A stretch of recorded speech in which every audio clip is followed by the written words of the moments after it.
Don't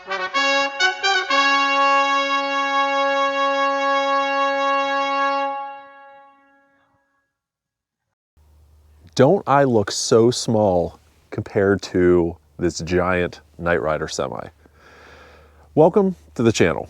So today we're going to talk a little bit about the semi. In fact, we were wrong about something regarding the semi, something we have told you a couple times on this channel regarding the history of this semi that we were wrong about. And we're going to set the record straight and show you some absolutely amazing photos you have never seen before from nearly 40 years ago on this semi. It's a really, really cool story. I think you're going to like it. But first, before we do that, we're also going to talk about some Knight Rider merch and some other merch related to the cleaning of your cars and other stuff. A company that we teamed up with some really, really cool products that I just have to show you. And I'm going to show you them on our original screen use kit. So you definitely don't want to miss it. Welcome to the channel.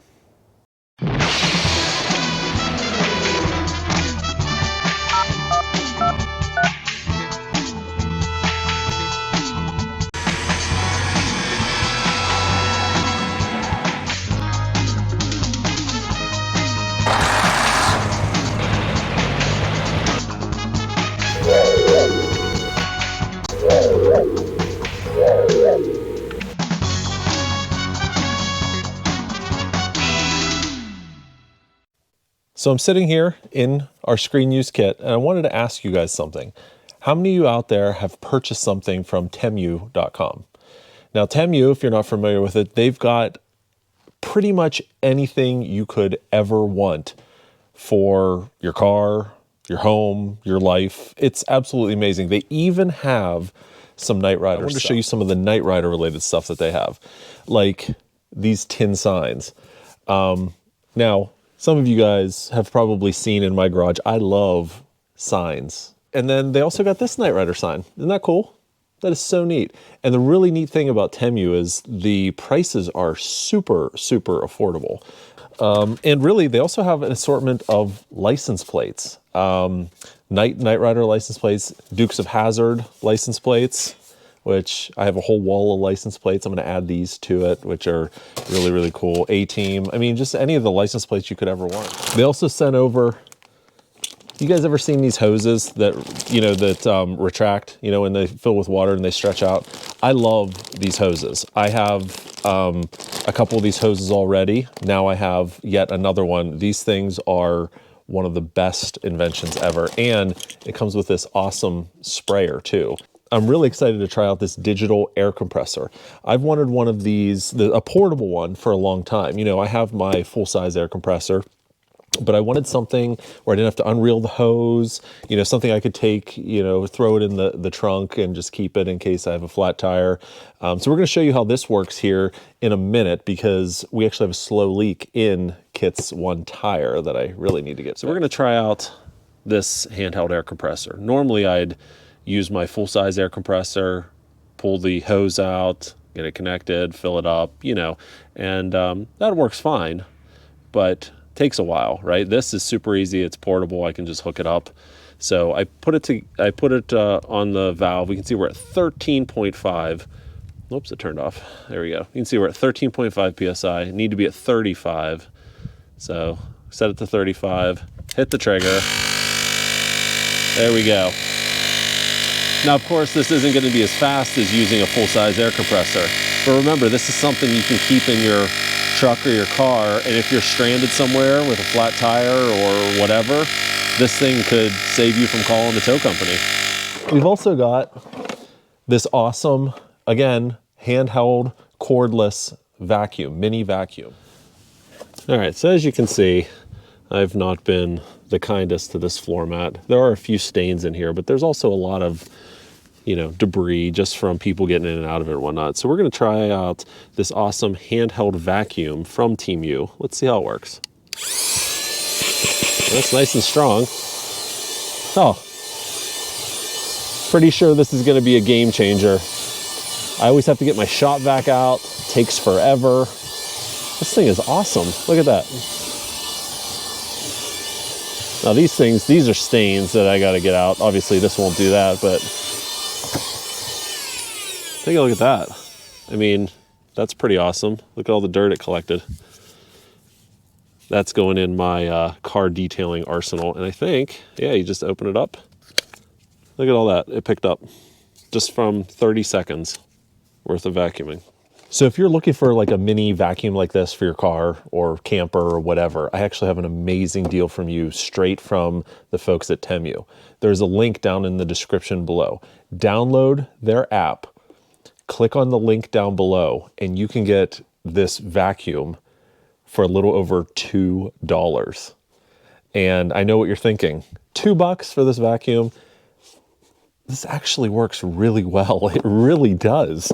And it comes with a base, you know, you can plug it into and everything. So it's absolutely worth $2. It's worth a lot more than $2, but definitely worth $2.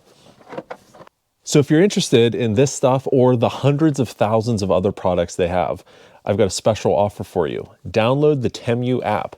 And there's a special code down below and a special link down below in the description. And they will give you a $100 coupon bundle to go wild with on their site. And trust me, I guarantee you, you will find something that you didn't know you needed. All right, folks, now I have a mission for you straight from Flag headquarters. Download the TEMU app, click on the link down below, and be sure to get your cordless vacuum for a little over $2. It's a no-brainer. You saw how well it worked on KITT's floor mats. And while you're there, browse their other stuff. I guarantee you're going to find something you want, whether it be those Knight Rider signs, the hose reel, the the portable air compressor, or any of the other thousands of items there. It's really, really a cool site. Okay, so now let's chat a little bit about this Flag semi. Now, for those of you who have been following our channel, you'll know we're restoring the original semi, the one you see here, back to its original condition back when they were filming in the 80s. But this video today is not about the restoration per se. This is about something really, really cool that we recently discovered thanks to one of you guys, our viewers, sending us a wonderful story and some photographs. Now, before I reveal all that, let's talk a little bit about the semi and its use in the show. We know that the semi was used in quite a few of the episodes. Not as many as you'd probably think, because the semi was filmed for a lot of stock footage, right? So there are episodes where you see the semi, but it actually was not on set for that episode. They would usually go out at the beginning of the season and get a bunch of stock footage, B-roll of the semi, of KITT drive-bys in the desert, things like that, just so they would have it to insert where they needed to. So in watching the show, we know that the semi, for the most part, lived in Southern California. And with few exceptions, it pretty much stayed in that area of the country, or so we thought. So let's talk about the instances up to this point that we know about where the semi left Southern California. So number one is Goliath. We know the semi left Southern California because we have video proof of it, right? Here is a scene of the semi driving right outside of Las Vegas, Nevada. Okay, so at this point, we know the semi has been as far east as Nevada. Now, of course, I'm not talking about, the trailer was built in Elba, Alabama. So, of course, it was way on the east side of the U.S. But since its manufacture and since it was used on the show, it's pretty much lived out west. All right, so we've got Goliath. We also know that the semi went to San Francisco. Because again, we've got visual evidence, this scene from season 3 premiere, Night of the Drones, with the semi driving right by the Palace of Fine Arts in San Francisco. So there we go. We know it was in Southern California, Vegas, and now San Francisco. Adding on to that just a little bit more, and very close to San Francisco, is we know that the semi went to the Napa Valley. And we know that because of some of this I don't want to call it stock footage because it was filmed specifically for the Ice Bandits. Whenever the studio was filming, they actually filmed the Ice Bandits and Night of the Drones back to back, one in San Francisco, one in Napa Valley. So we know the semi was in Napa Valley as well. Now, the question has come up, well, what other episodes have we seen Knight Rider go on the road, right? Now, of course, there's episodes where they say they're going to Mexico or they say they're in Texas, but they really aren't. It was all filmed in Southern California. I'm talking about what episodes actually left the Southern California area to film. Goliath, Night of the Drones, the Ice Bandits. The only other one is, of course, the Season 4 premiere, Night of the Juggernaut in Chicago. So let's look at the scenes of the semi from Night of the Juggernaut. All right, so we have this scene right after KITT is destroyed, and we see Bonnie running right past the trailer. So you'd think, okay, well, this was filmed in Chicago, right? Wrong. This whole scene was actually filmed in Los Angeles. So for this particular scene, the semi was still in Los Angeles. Okay, so let's move to the next scene with the semi, and we've got right here. This is the semi parked outside of the Cernium 116 vault, establishing shot, right, that we saw earlier in the episode. Was this filmed in Chicago? No, this one wasn't either. This was filmed at 433 Spring Street in Los Angeles. In fact, if you look up here, see these blocks up here and the divider. So if we go over right here, right, this is the building. This is Spring Street in Los Angeles. All right, so we're striking out here in terms of finding the semi in Chicago. There's one more instance of seeing the semi in Night of the Juggernaut.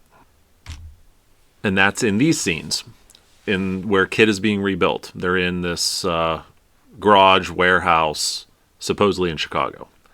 Was this filmed in Chicago? No, this was not. This was filmed at Universal Studios in California. So you can see every instance that we see the semi in Night of the Juggernaut in the episode, it was actually in Los Angeles, not Chicago. So, you know, as far as we knew up to this point, the semi had never visited Chicago. Well, we were wrong. And, you know, we even talked about this in our Night of the Juggernaut episode commentary. Do you guys miss the episode commentaries? I kind of do. Maybe we need to do them again. Anyways, we told you that the semi was not in Chicago. We were wrong. And the other day, we got proof that the semi was in Chicago. Let me show you. All right. Take a look at this. This is one of a few photos I'm about to show you that are just going to blow your mind. The young kid you see sitting in that Jeep, his name is Chris Snyder. He reached out to us recently and told us this. I recently started watching your videos on YouTube and have learned so much about this series, which I loved as a child. I do have one question about what you said in the video, The Juggernaut's Fate and KITT Destroyed Again. That was the title of the video. In that video, you said the Flag mobile trailer was never in Chicago. However, that trailer, along with several camera filming vehicles and a car carrier full of KITT stunt cars, stopped in York, Nebraska in 1985. Unfortunately, I missed the car carrier. However, I do have some photos of me in front of the Flag trailer and semi. The driver of the semi had told me that the hero car was in the trailer and that the stunt cars were on the transport, which we missed. Unfortunately, they didn't let me in the trailer to see KITT. However, they did get my name and address so they could send me an autographed David Hasselhoff photo which said Chicago Style on it. I have always wondered why they were passing through York, Nebraska, and learned about it through your videos. I guess my questions are, was there more than one Flag trailer? No, there wasn't. Definitely not, Chris. Are you certain that the trailer was never in Chicago, or did I miss the explanation in the video? Well, Chris, we were certain till you contacted us. He said, these pictures were taken with an instant Polaroid camera and almost 40 years old. So, as you can see, the quality is not the greatest, which we don't care. They're still amazing. The Jeep that he's sitting in here was one of their camera vehicles, and we can confirm that. We've seen this Jeep in a number of behind-the-scenes photos. These were taken at a truck stop called Golden Gables, which was just south of Interstate 80 on Highway 81 in York, Nebraska, and no longer exists. So naturally, we receive these photos, and we instantly go into detective mode, right? Why was the semi in York, Nebraska? Is that near Chicago? Is that on the way from Los Angeles to Chicago? When were these photos taken? Things like that. Chris didn't remember the exact date the photos were taken, but he did provide one amazing piece of photographic evidence that helped us nail a lot of this down. Let me show it to you. Okay, so this is the envelope. If you remember in the story that Chris told, the driver got Chris's name and address to send him a photo. Okay, so Chris saved that envelope all these years, and here it is. And two very interesting things about this. One, look at the postmark. July 5th, 1985 in Van Nuys, California. Night of the Juggernaut was filmed from June 24th through July 16th of 1985. So this was right in the middle of that. And remember, they didn't film the entire episode in Chicago. They filmed a lot in Los Angeles too. So my guess is, and I could be wrong, but my guess is that these pictures were taken of the semi returning back to Los Angeles from Chicago. I could be wrong, but if you think about it, it probably makes sense because the photo was mailed from Van Nuys and not from Chicago. But I could be wrong. All right, the other thing is this return label right here, Leslie Orison. Now, we had never heard of Leslie Orison. I'm sure you have never heard of Leslie Orison. So I Googled Leslie Orison. Let me show you what it says. Unfortunately, Leslie Orison has passed on. But I did find this obituary from January 24th, 2001, and take a look at this. Orison, Leslie W., 74, of Canoga Park, driver for Universal Studios. Leslie Orison, Canoga Park, Universal Studios. That's who Chris met. He met Leslie Orison, a driver for Universal. Isn't that crazy? So now it's time to show you the other photos that Chris sent over. There we go, the semi. Can you imagine in 1985, you're at a truck stop and the flag semi pulls in on the other side of the country? It's so ridiculous. Isn't that amazing? Oh, and by the way, I did not mention this, but when we look at a map of Los Angeles to Chicago, look where York, Nebraska is, right on the path that they would have taken. I mean, not even a diversion, right? Right there. So, to me, this locks it in. The semi, 100% was in Chicago. And they used it to haul the hero car, right? They wanted to keep the nice, expensive hero car protected, so they put it in the trailer. How cool is that? All right, couple other photos. There's this one without Chris in it, where you can see the back. And finally, this photo of the front here.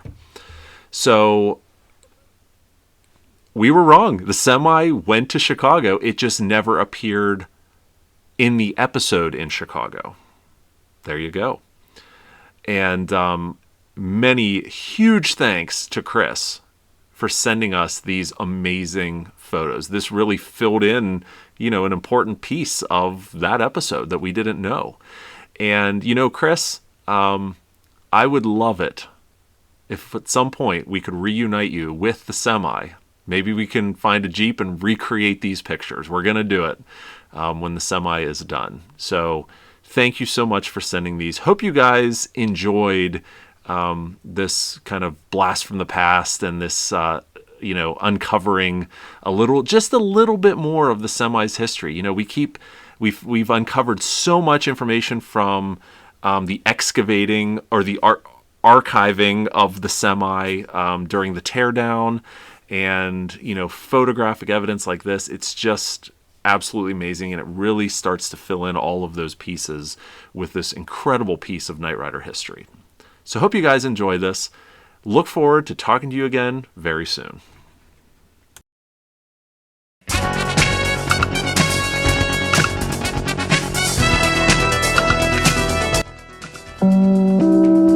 Hello friends, it's me, KITT. When I'm not out fighting crime, I like to follow my friends at knightriderhistorians.com. Check it out.